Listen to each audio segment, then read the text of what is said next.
The Ministry of Environment, Natural Resources, and Climate Change has released its 2025 mid-year review, showcasing significant advances in land management, environmental protection, climate resilience, and coastal restoration across the Virgin Islands. The report captures what officials describe as a dynamic period of legislative reform, strategic planning, and wide-ranging stakeholder engagement. Permanent Secretary Dr. Ronald Smith Berkeley led the presentation on land reform, announcing full enforcement of the Crown Land Management Act, which took effect on January 31st.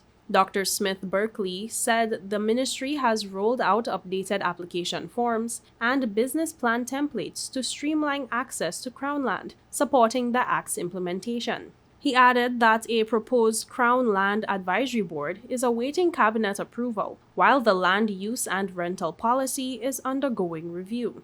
Strategic acquisitions at Hannah Hill for water restoration and Sage Mountain for agricultural development are all part of what he called, quote, a renewed focus on resource sustainability, end quote. Revisions to seabed rent and Crown land lease frameworks are also in progress to promote transparency and long-term planning. Assistant Secretary Tessa Smith-Claxton reported that a new biosecurity policy is being developed to shield the territory from invasive species, backed by funding from the UK Darwin Plus program. A legislative issues paper is being drafted to guide future biosecurity legislation. Smith-Claxton also confirmed that the ministry is upgrading its climate change policy, with public consultations underway to align the framework with both local priorities and international best practices.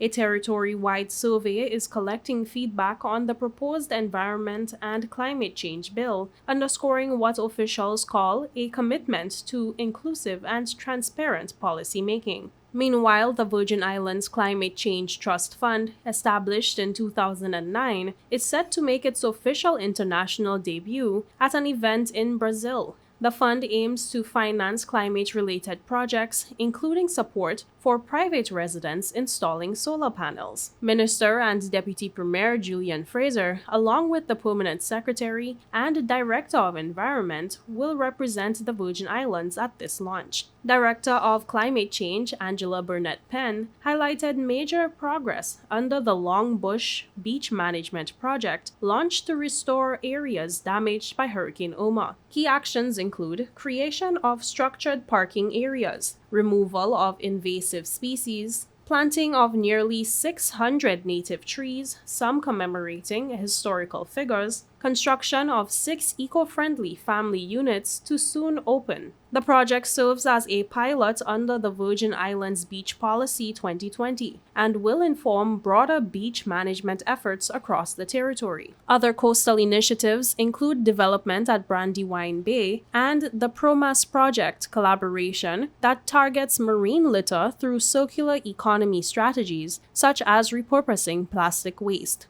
Burnett-Penn noted that water quality monitoring has been strengthened under the RE Symbol initiative, which funded the purchase of a vessel to enhance data collection, especially around the sister islands. Staff are also receiving additional training to boost monitoring capacity. Addressing unprecedented sargassum landings, Burnett-Penn outlined a multi-tiered response plan, including coordinated cleanups in priority areas, cleanup triggers based on sargassum volume, and leaving small amounts in place to support beach ecosystems.